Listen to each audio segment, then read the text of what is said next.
अभी हमें model town के बहुत सीनियर और इंतहाई काबिल इज़्ज़त वकील मोहतरम ताहिर परवेज़ साहब ने सिविल कोर्ट में, सेशन कोर्ट में और दीगर कोर्ट्स में रखने के लिए ऑक्सीमीटर्स फराहम किए हैं। और ये ऑक्सीमीटर एक ऐसा आला है जिसमें अगर आप अपने आप को असेस करेंगे और आपका ऑक्सीजन लेवल जो है वो लेस दैन 90 है, तो इसका मतलब ये है कि आपको अपना इम्यून सिस्टम बेहतर करना है और कोरोना के लिए आप आसान टारगेट हो सकते हैं।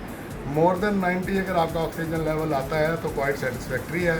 मैं ये समझता हूँ कि अपने आप को चेक करने के लिए ये ऑक्सीमीटर जो है वो एक शॉर्टेस्ट बेटर वे है। और ताहिर परवेज़ साहब का शुक्रिया जो हमेशा पॉजिटिव इनिशिएटिव लेते हैं बार में, और हम पूरी बार की तरफ से उनका शुक्रिया अदा करते हैं। Thank you very much.